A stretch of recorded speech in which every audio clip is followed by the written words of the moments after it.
Morning, Farhan, and thanks very much for joining us on Blue Notes for the full year result. Unfortunately, you haven't been able to make it to Melbourne yet, and you're still in Hong Kong for this, your first outing as Chief Financial Officer.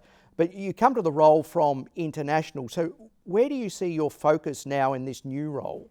No, thanks for that question, Andrew. I did an interview with Shane just a few days ago, and we talked about the evolving role of the Chief Financial Officer. And I think for the CFO to be good at reporting and explaining the numbers, then the evolving CFO has to be actually really good at driving the numbers. And that basically means partnering with our businesses and ensuring that we are focusing on the right priorities and we are constantly allocating resources, whether they be capital or cost or investment, in a fashion that aligns with our strategic priorities. The second piece of focus is going to be around our simplification agenda. And that's actually really, really important because we have to be able to fund the various growth initiatives, technology investments that we need to make, but we need to fund that by reducing constantly our run the bank cost, by continuously improving our productivity and our efficiency. I think the third thing, which I think we've done really, really well historically, and I think it's probably a hallmark of ANZ over the last 5 years, is the excellent manner in which we've managed our capital and we have managed our allocation of resources. And I think continuing that discipline is going to be important. And we need to make sure that we are constantly challenging ourselves that our investment spend is indeed producing the desired returns that we need it to produce, whether they come on the cost line as saves or whether they come on the revenue line as growth initiatives. And when we step back a bit and look at how that can be achieved, you've been, even though you weren't CFO, you've been deeply involved in presenting these numbers. So you have got that perspective on them. When you look at this result, where did you see the strengths and perhaps some of the weaknesses? Actually, this year's results, in fact, particularly underline the benefits of diversification of our businesses in our portfolio at the ANZ. I think the fact that all of our businesses actually performed well and offset the areas of weaknesses that each of them had. So, New Zealand had an excellent performance across revenue, expense, margins, returns, etc. And I think that's a function of both scale as well as some of the rebalancing that Antonia and the team have done in New Zealand. On the institutional side, the business performed exceptionally well, given the external environment that they were facing into.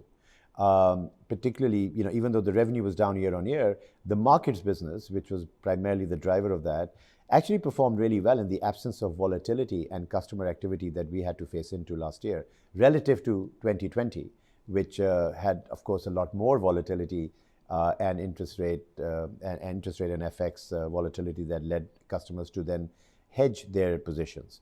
So in the context of the much subdued level of activity, markets delivered a very strong outcome. In Australia, retail and commercial, even though we had some challenges around our home loan momentum, we still delivered growth. We still delivered improved margins, and we still delivered a very strong expense agenda. So I think the diversification is probably a very big strength. I think the second big strength, Andrew, which we can never say enough about, is the strong foundations we have in terms of our capital, in terms of our funding, and most importantly, in terms of our credit quality. I think we probably have the best portfolio credit quality today than we've ever had in our history. And we have that together with having the ability to invest capital. We've ended the year at about 12.3% CET1 ratio, which basically means that we have about $6 billion of capital buffers over and above the unquestionably strong APRA requirement. So we have the capacity to invest in our business, we have the capacity to grow, and we have the liquidity to support that. We've shown incredible expense discipline, Andrew, and this is important because we do have to invest for the future. Whether that's in our digital journey, whether that's in our technology journey, particularly as we transition to cloud, or whether it's on meeting our regulatory and compliance requirements, which allow us to build a much more resilient, operationally resilient bank into the future.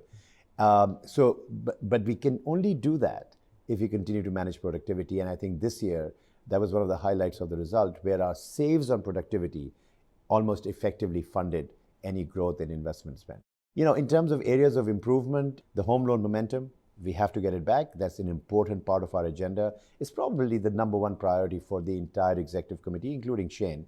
It sounds like you're comfortable with the execution capability of the bank, the discipline of the bank, and obviously the balance sheet strength.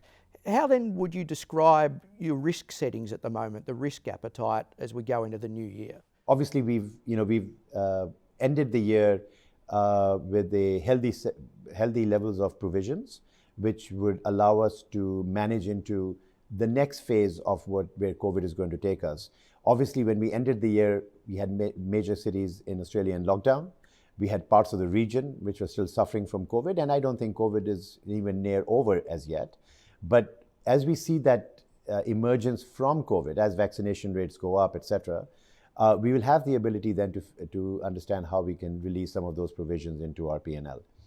But from a risk setting point of view, we think we are actually at very strong risk setting, and I think the risk settings are a function to some extent, and when particularly I would say that's in the context of the institutional business, are a function of the customer base you have. And I think we've done so much work over the last few years in reshaping that portfolio, in having what I would call an enviable portfolio of institutional customers, that we think that we have the ability to take risk, particularly as the environment continues to improve. So I think we're coming out of this strong, Andrew, and I think we have more capacity to take risk, and our risk settings are constantly and dynamically adjusting as the environment continues to improve.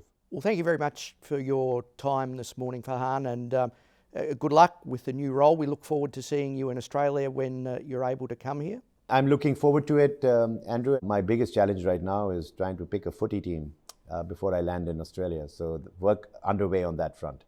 Well, I can't recommend Carlton by any means. Thanks again, Farhan. Thank you very much, Andrew.